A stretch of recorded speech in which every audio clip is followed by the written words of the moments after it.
for armed men in black leather jackets coming down my driveway at dawn, sledgehammers in their hands and hate in their eyes.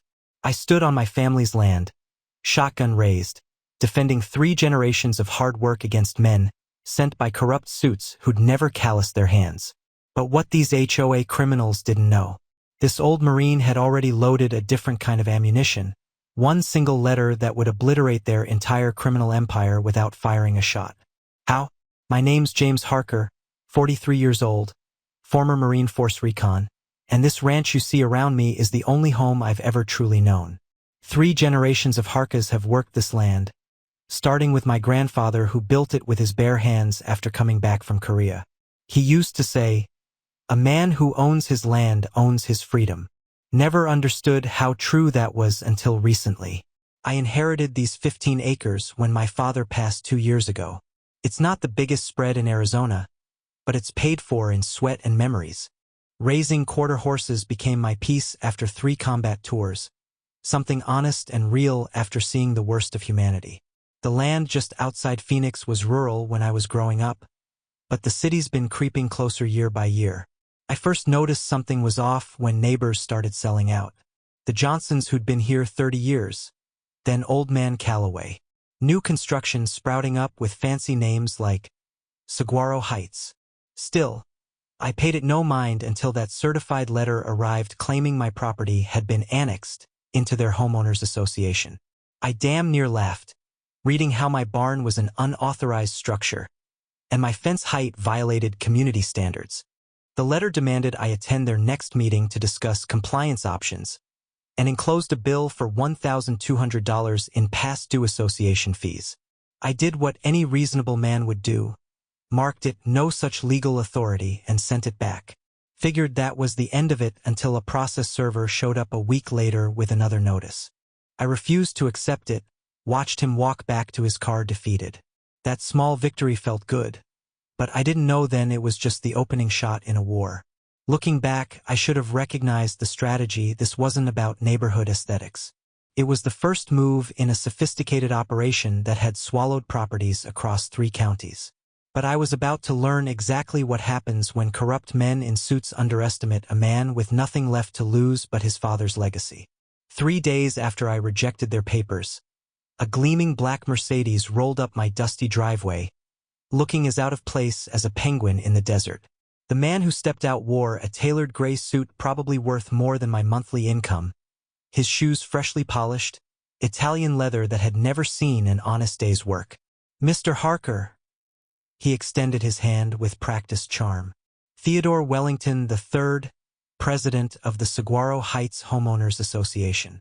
I thought we might discuss your situation face to face." I didn't take his hand. "Nothing to discuss. My land isn't part of your association." He smiled, but it didn't reach his eyes. "May I?" He gestured toward the property, and without waiting for permission, began strolling around like he was assessing a new acquisition. "Beautiful water rights you have here," he remarked, pausing by the well. "Natural aquifer access is increasingly rare around Phoenix." That's when my instincts first flared. Most HOA bureaucrats obsess about paint colors and lawn height, not water rights. 3 generations, I said. "My grandfather dug that well himself." "Impressive," Wellington nodded, though his tone suggested otherwise. "But surely you can see this property doesn't align with the community's emerging character. These structures," he gestured dismissively toward my barn, "they impact neighboring property values." "There are no neighboring properties," I pointed out. "Nearest house is a quarter mile away." "For now," he said, that practiced smile returning. "Development plans have been approved. This area is changing, Mr. Harker. Change can either benefit you or run you over." When my old ranch dog Rusty approached, Wellington visibly recoiled. Rusty, sensing the tension, shook himself vigorously, spattering those pristine shoes with Arizona mud. I didn't bother hiding my smile. Wellington's mask slipped then, just for a moment. "I'd strongly reconsider your position. The county has already updated their records to reflect your annexation. That's not legally possible without my consent." He shrugged. Administrative errors happen. Roads get reclassified, boundaries shift. Fighting it requires expensive lawyers, and accidents tend to happen to properties under dispute. I'm offering you a civilized solution. I stepped closer, close enough to see the flicker of unease in his eyes. Let me be clear. This land stays in my family. Your paperwork means nothing here. Wellington straightened his mud-spotted shoes. Patriots like you always think it's about the Constitution or principle, he said, walking back to his car. It's always about the money, Mr. Harker. Always. You have no idea who you're dealing with. As his Mercedes disappeared down my driveway, I realized two things. First, this wasn't some petty bureaucrat on a power trip. Wellington carried himself like a man used to getting what he wanted through any means necessary. Second, his interest in my water rights suggested this was about something far more valuable than HOA fees. What I didn't know then was that I just met the frontman for one of the largest money laundering operations in the Southwest. A man who'd destroyed dozens of families who stood in his way. And he'd just added me to his list. The week after Wellington's visit, the real harassment began. Every morning brought new violation notices, each more ridiculous than the last. Monday, $500 fine for improper fence height. Tuesday, $750 for unauthorized livestock. Wednesday, $1,000 for non-compliant structures. By Friday, they claimed I owed nearly $5,000. I drove to the county records office to verify Wellington's claim about my property. The clerk, an overworked woman named Martha, pulled my file. That's strange, she frowned, examining the documents. There's a boundary modification form here, but the signature. She looked up. Did you authorize this change? I examined the paper she showed me. Someone had forged my signature on a document reclassifying my property lines to fall within Saguaro Heights subdivision. This is a forgery, I said firmly. Martha lowered her voice. You're not the first person coming in about this kind of thing. Multiple property records have been modified in that area over the past year. As I was leaving, Martha called me back. Mr. Harker? Be careful. The last person who contested these changes had their house burned down. Faulty wiring, they said. That evening at Miller's feed store, I ran into Diane, a woman I recognized from church. She worked as a secretary for Wellington's property management company. James, she whispered, checking to make sure no one was listening. I probably shouldn't say this, but you need to watch out for Wellington. The banking activity I see. It doesn't make sense for an HOA. Millions flowing through accounts that should handle thousands. I drove home with a growing sense I'd stumbled into something dangerous. That night, I dug out my old reconnaissance gear from my Marine days and set up trail cameras around the property perimeter. By morning, my instincts proved correct. The footage showed two men in dark clothing testing my fence line at 2 a.m. They left quickly when Rusty started barking, but their presence confirmed this wasn't about community standards. Over the next week, black SUVs with tinted windows drove slowly past my property. Twice, I spotted men with cameras photographing my buildings. When I approached them, they claimed to be county assessors, but sped away before I could verify their credentials. I was at the feed store again when Wellington appeared unexpectedly, standing too close while I loaded grain into my truck. Heard you've been asking questions at the county office, he said quietly. That's not productive, James. Be reasonable while you still can. Without waiting for my response, he walked away. That night, I checked my trail cameras and discovered 4 men in suits trespassing on my back acreage, examining my well system. I captured clear images of their faces and vehicle plates, sending them anonymously to Wellington's business email with one line. Trespassing is still illegal in Arizona. No response came, but the next day, I found the lock on my barn broken and some equipment moved around. Nothing stolen, just a message that they could access my property at will. They were testing me, looking for my breaking point. They didn't realize they were dealing with someone who'd been tested by far worse than bureaucratic intimidation. I was beginning to understand that this wasn't just harassment, it was systematic pressure designed to break me. But why target my specific property with such determination? The next phase of their campaign escalated beyond paperwork. I woke to find 2 sections of fence cut clean through, too precise for weather damage or animal interference. My 2 most valuable quarter horses had escaped, one nearly hit by a truck on the main road before I could recover them. 3 days later, I found my water trough contaminated with an oily substance.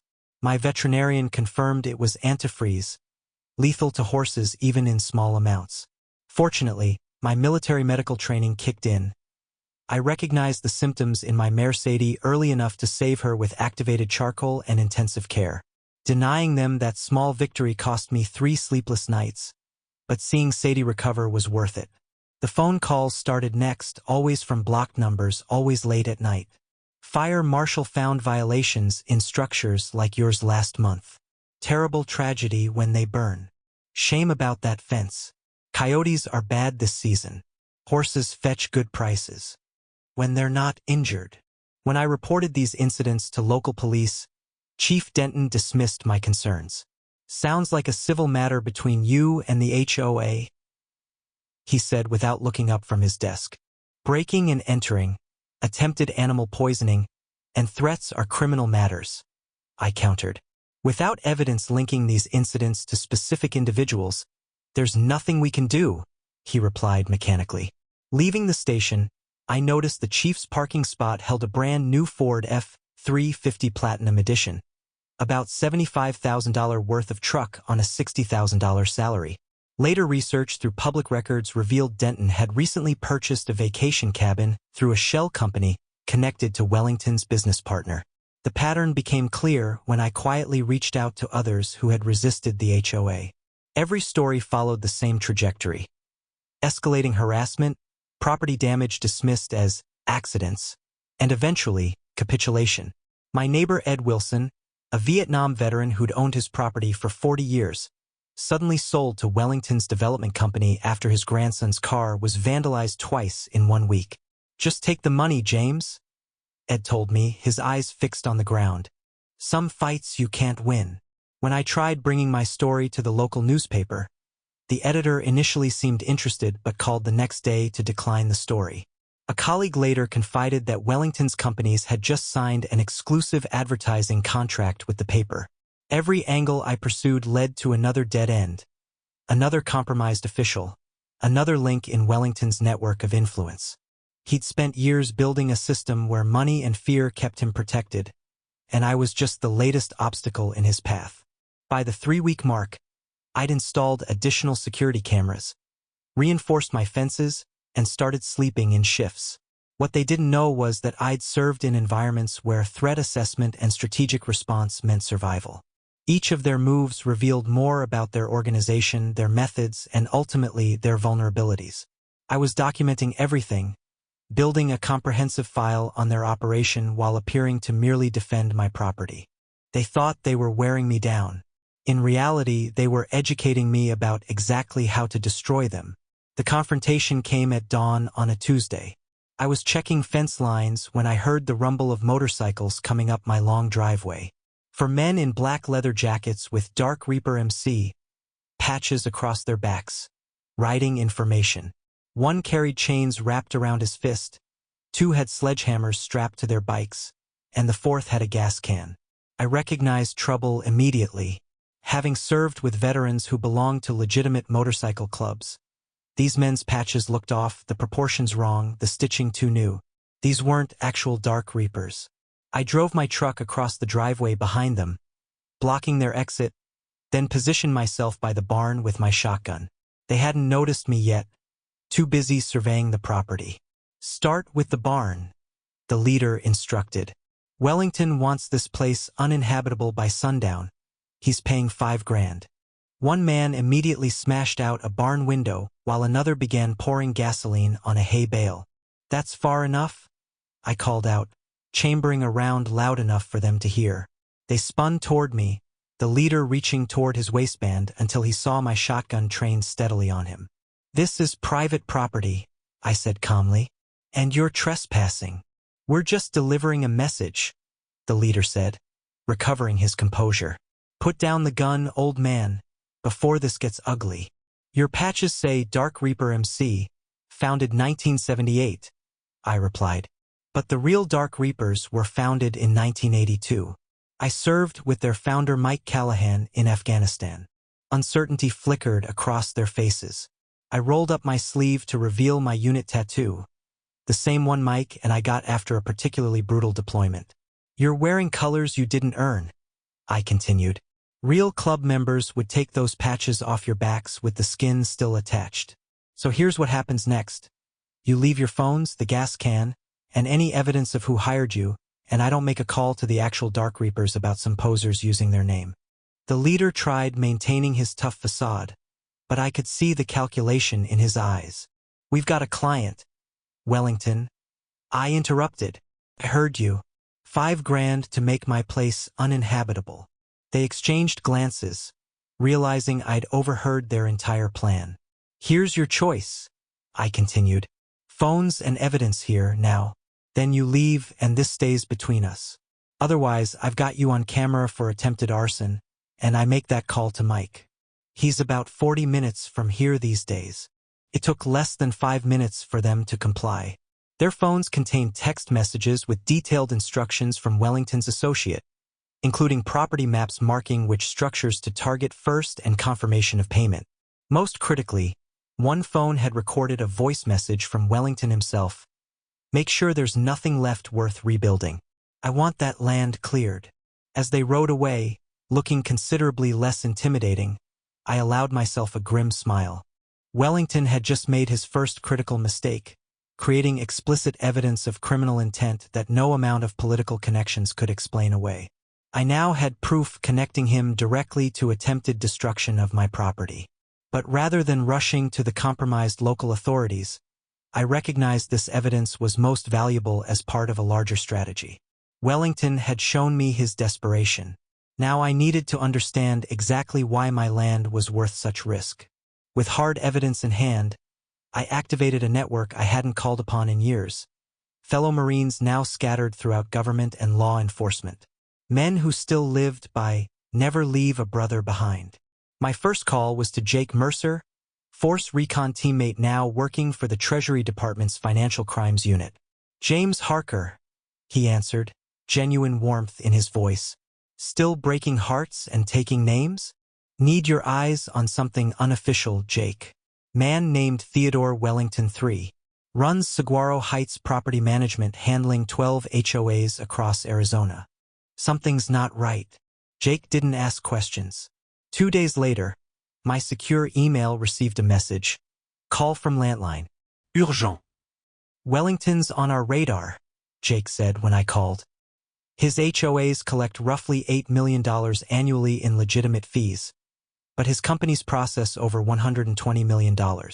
"We've suspected money laundering but couldn't crack his operation. He's targeting my ranch aggressively," I explained. "Falsified county records, intimidation, even sent fake bikers to damage my property." "That tracks," Jake replied. "Wellington's operation works by identifying strategic properties, forcing owners out through harassment or fraudulent HOA claims, then acquiring the land through shell companies. The development projects that follow? Perfect for washing millions in cartel cash and embezzled funds." Jake explained Wellington's sophisticated system. His HOAs constantly implemented special assessments and infrastructure fees that homeowners paid into accounts controlled by his management company. These legitimate payments commingled with illicit cash, emerging as clean development capital on the other end. "Your property likely has specific strategic value," Jake continued. "Water rights, road access, or mineral deposits. Something worth the risk of direct criminal action. He's running for mayor next year," I added, recalling campaign signs already appearing. "That's the next phase," Jake confirmed. "Political power means access to federal development grants, millions in taxpayer funds perfect for amplifying his washing operation while building legitimate political cover." Over the next week, Jake shared more intelligence. Wellington maintained control through an extensive blackmail operation. The local judge who signed all HOA foreclosure orders had gambling debts paid by Wellington's associates. The county assessor received consulting fees through his brother's company. Even the planning commissioner had unexplained deposits coinciding with Wellington's project approvals. I also connected with 6 other property owners who'd experienced similar harassment before selling to Wellington's shell companies. Each described the same pattern of escalating pressure, vandalism dismissed as accidents, and eventually capitulation when their financial or emotional resources depleted. Most revealing was my conversation with former city council member Diana Larson, who had questioned Wellington's development proposals 3 years earlier. 2 days after I raised concerns, police found drugs in my son's car, she told me quietly. He'd never touched drugs in his life, but suddenly he's facing felony charges. The case disappeared when I resigned and withdrew my objections. Meanwhile, my old Marine buddy Sam Torres, now with the FBI White-Collar Crimes Division, provided the missing piece. Wellington's protection runs deep, Sam explained. He's been informing on his cartel partners selectively, giving up enough to maintain federal protection while keeping his operation running. That's why he's untouchable locally. But, Sam added significantly, that protection depends entirely on his perceived legitimacy and clean public image. By the 3rd week of my investigation, I had assembled a comprehensive understanding of Wellington's operation. He wasn't just a corrupt developer. He was the linchpin of a sophisticated money-laundering enterprise processing hundreds of millions in criminal proceeds through seemingly legitimate real estate development, all while maintaining a respectable public persona. Most importantly, I understood why traditional legal approaches had failed against him. Wellington didn't fear local law enforcement, he owned them. He didn't fear federal investigation, he'd insulated himself through selective cooperation. But every system, no matter how sophisticated, has vulnerabilities. Wellington's was his carefully constructed public image and the need to maintain credibility with both his criminal partners and his political aspirations. That's where I would strike. With Wellington's vulnerabilities identified, I drafted my strategy. A direct confrontation would fail, his resources vastly outmatched mine. A public accusation would be dismissed as the ravings of a disgruntled landowner. Local legal challenges would disappear into the system he controlled. The solution came from an unexpected source, my father's military journals I'd been reading since his death. In asymmetric warfare, he wrote, you don't attack the enemy's strength. You create cascading system failures that force them to destroy themselves. Working with Jake from Treasury, I assembled a devastating evidence package. It included financial records showing the suspicious flow of over $20 million through Wellington's HOA account's voice recording of Wellington, ordering the destruction of my property documented pattern of falsified county records, with forged signatures testimony from 6 former property owners who experienced similar harassment evidence of Wellington's selective federal informant status, devastating to his cartel partners' bank records showing payments to local officials coinciding with favorable decisions photos of Wellington meeting with known criminal figures at his private lake house. The key insight was recognizing that Wellington maintained different personas for different audiences. To homeowners, he was a respectable community leader. To political donors, an ambitious public servant. To criminal partners, a reliable money launderer. To federal agencies, a valuable informant. My plan: simultaneously expose each contradictory identity to the wrong audience. The letter itself needs to be perfect, Jake advised. Not just accusations, irrefutable evidence structured to trigger mandatory investigations that can't be buried. I crafted the letter over 3 painstaking days, designed to be both devastating and legally bulletproof. It detailed Wellington's operation with precise documentation, written in the dispassionate language of financial forensics rather than personal grievance.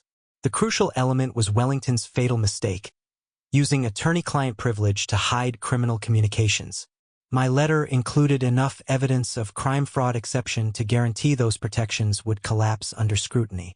I created 7 evidence packages, each containing different but overlapping information, ensuring no single package could be intercepted without others still triggering investigations. To test Wellington's reaction, I placed a decoy package where his surveillance would spot it.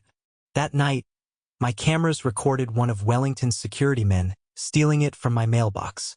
Within hours, Wellington's phone lit up with panicked calls to his attorney. They can't connect us to what happened at the Harker place, he insisted, unwittingly confirming his involvement while my recording devices captured every word. His reaction confirmed my strategy was sound. Wellington wasn't worried about local consequences, he controlled those channels. He feared systematic exposure that would trigger multiple independent investigations beyond his influence.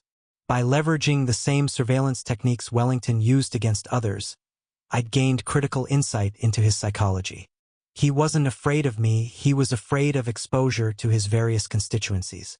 Each audience knew only a controlled version of Wellington, and each would react violently to discovering the others. On a quiet Sunday evening, I finalized my preparations. 7 packages, 7 strategic targets, all to be delivered simultaneously. Wellington had spent years building a house of cards dependent on maintaining separate, contradictory identities. One precisely aimed letter would send it all crashing down. Monday morning, I executed my plan with military precision. 7 packages, 7 delivery methods, all timed to reach their destinations within the same 2-hour window. State Attorney General's Public Corruption Unit, certified mail with signature confirmation FBI Financial Crimes Division, hand-delivered by Sam Torres during his regular morning briefing Treasury Department's FinCEN office, securely uploaded through Jake's official channels Wellington's cartel business partners. Anonymous tip with evidence of his federal cooperation local. Television investigative reporter, courier delivery with exclusive security camera footage HOA board members' personal addresses. Standard mail to their homes. Not office's Internal Revenue Service Criminal Investigation Division. Official whistleblower filing by noon. The first tremors began. Wellington called me 3 times, each message more desperate than the last. Harker, there's been a misunderstanding. Call me immediately. Whatever you think you know is incomplete. I'm authorized to offer substantial compensation. This is your final opportunity to resolve this matter privately. After today, certain parties will take independent action. At 2 p.m., a black Escalade roared up my driveway. Wellington emerged looking disheveled, his typical polished appearance fraying at the edges. $2 million, he announced without preamble, opening a briefcase revealing cash-wrapped bundles. Sign this release, forget everything you think you know, and disappear. This offer expires in 30 minutes. I let the silence stretch uncomfortably before responding. You know what puzzled me most, Wellington? Why my property specifically? Then I discovered the geological surveys. The aquifer under my ranch is the largest untapped water source in the county. In Arizona, that's better than gold. His expression confirmed my suspicion. You're making a catastrophic mistake, he said, voice dropping to a threatening whisper. You have no idea the forces you're interfering with. Actually, I do. Your cartel partners were particularly interested to learn about your federal cooperation. Your political donors were shocked by evidence of money laundering. The HOA board members are currently discovering their personal liability exposure. And the IRS has some questions about your offshore accounts. The blood drained from Wellington's face as he realized what I'd done. Not one attack vector he could control, but 7 simultaneous exposure points to every audience he juggled. You can't prove, he began, but stopped as his phone exploded with notifications. The local news was breaking the story during his campaign fundraiser luncheon, showing footage of Wellington's hired men attacking my property. As if orchestrated, sirens wailed in the distance, growing louder. Wellington's composed facade crumbled completely. You're just a rancher, he sputtered, incredulous. How did you? I was Force Recon before I was a rancher, I replied calmly. We specialized in dismantling enemy systems. Your operation was sophisticated, but ultimately predictable. 2 federal sedans turned into my driveway as Wellington lunged for his briefcase. Agents approached with purposeful strides. The crowning moment came when Wellington's wife called, her voice audible through his phone. They're saying you've been laundering money for drug cartels. Tell me this isn't true, Theo. His desperate denials were interrupted by agents identifying themselves. As they led him toward their vehicle, the reality of his situation finally registered in his eyes. The carefully constructed empire he'd built on intimidation, corruption, and financial smoke and mirrors was collapsing. all because he'd targeted the wrong man's ranch. The following 48 hours brought the complete implosion of Wellington's empire. The emergency HOA meeting called to address the allegations descended into chaos when federal agents arrived with search warrants midway through Wellington's lieutenant attempting damage control. Mr. Wellington is temporarily unavailable due to a misunderstanding, his attorney began, only to be interrupted by agents confiscating records and computers. Homeowners, suddenly realizing their HOA fees had been funding a massive criminal enterprise, erupted in anger. Several board members, fearing their own legal exposure, began publicly distancing themselves. "I was never involved in financial decisions," one insisted to reporters outside. Wellington controlled everything. Local news coverage was relentless. Breaking tonight, authorities calling it the largest HOA money laundering scheme in U.S. history, with over $200 million processed through seemingly legitimate homeowner fees. The synchronized raids hit all 12 of Wellington's HOA offices simultaneously, preventing evidence destruction. When agents accessed the secured accounting systems, the true scope emerged, approximately $600 million laundered over the past decade, with tentacles extending into multiple criminal enterprises. Wellington's political aspirations collapsed overnight. Donors scrambled to return his contributions, campaign staff resigned en masse, and his campaign headquarters was papered with subpoenas. His attempted escape proved his final humiliation. Airport security cameras captured Wellington attempting to board a private jet to Belize, his luggage containing $4.3 million in cash and bearer bonds. The footage played on continuous loop on local news, the once respected community leader now fleeing with evidence literally bursting from his hastily packed bags. The judge who had signed all of Wellington's questionable HOA foreclosure orders recognized the inevitable and turned state's evidence, revealing a systematic pattern of judicial manipulation that would ultimately implicate 3 state senators, the county assessor, and police chief Denton. Most satisfying was the federal court's immediate order restoring all property records to their original status, invalidating the fraudulent annexation that had started my confrontation with Wellington. The domino effect throughout the political establishment was breathtaking. Officials who had enabled Wellington's operation for years suddenly discovered their principles, expressing grave concerns about practices they had personally approved dozens of times. From my porch, bourbon in hand, I watched federal agents carry box after box of evidence from Wellington's mansion. His security systems, installed to intimidate others, had meticulously recorded his own criminal conversations, creating an evidence trove that investigators called unprecedented in its completeness. Wellington's criminal associates, discovering his federal informant status, began offering evidence against him to save themselves, creating a cascade of testimony that prosecutors described as Christmas morning for the Justice Department. The most poetic justice came when Wellington's HOA bylaws, the same ones he'd used to terrorize homeowners, were turned against his own properties. With Wellington's assets frozen and the HOA under federal receivership, his palatial homes fell into technical violations. The receivers, noting the precedents Wellington himself had established, began imposing the maximum daily fines against his properties. Within a month, the sophisticated criminal enterprise that had seemed untouchable collapsed completely. The man who had wielded HOA regulations like a weapon found himself in a federal holding cell, facing 142 criminal counts carrying a combined maximum sentence of 1,740 years. All because he'd decided my ranch was worth forcing me out, never considering that someone might actually stand up to his intimidation. As my father often said, tyrants mistake temporary obedience for permanent control, right up until they discover their mistake. 6 months after Wellington's arrest, life had found a new normal. The county commissioners issued a formal apology for the fraudulent record alterations, broadcast live during a special session. My testimony to the grand jury had been straightforward, just the facts methodically presented. The prosecutor later told me it was the most comprehensive citizen-initiated evidence package he'd seen in 20 years of practice. As details of Wellington's operation became public, the full sophistication of his scheme emerged. He had built a perfect money laundering vehicle, HOAs collected legitimate fees that commingled with criminal proceeds, emerging as clean development capital with built-in explanations for cash-intensive transactions. Over a decade, he'd processed over $600 million while maintaining the facade of a respectable businessman.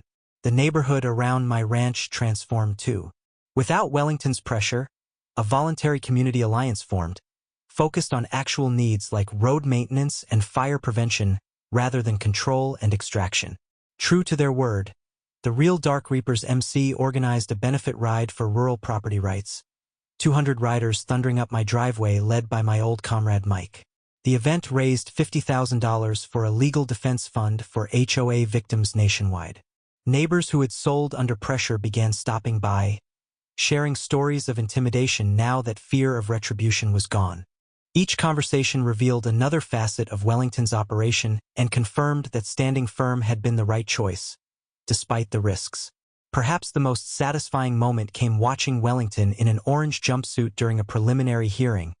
His empire dismantled, his reputation destroyed, his political ambitions shattered. The man who had terrorized an entire community through bureaucratic weapons reduced to arguing with his public defender. The settlement from the county included compensation for damaged property, but the most valuable outcome was the establishment of new transparency requirements for property governance organizations, dubbed the Harker Rule by local media. Using my portion of the recovery funds, I established a legal defense foundation for property owners facing similar situations, ensuring Wellington's tactics couldn't be replicated elsewhere. The foundation's first case successfully defended an elderly couple in Nevada facing remarkably similar HOA harassment. For my part, I returned to raising horses and working my land, though now with security cameras and a new appreciation for the fragility of property rights. Wellington had taught me that freedom requires constant vigilance, even against enemies wielding paperwork instead of weapons. Standing here a year later, watching my horses run across land my grandfather first worked, I often reflect on what this ordeal taught me. My father once wrote in his journal that the most dangerous threats to freedom rarely announce themselves with gunfire. They arrive with paperwork, regulations, and men in expensive suits explaining why you must surrender what's rightfully yours. During my darkest moments fighting Wellington's machine, I found my father's weathered military journal, a passage underlined, "Remember, paper beats rock, and truth beats power." He understood that courage isn't just for battlefields. The framed letter that brought down Wellington's empire now hangs beside my father's marine photo, a reminder that sometimes the most powerful weapon isn't a gun. It's simply refusing to be intimidated and knowing exactly where to shine the light. Tyrants, whether they carry weapons or briefcases, rely on one thing above all: your fear. And fear is a choice.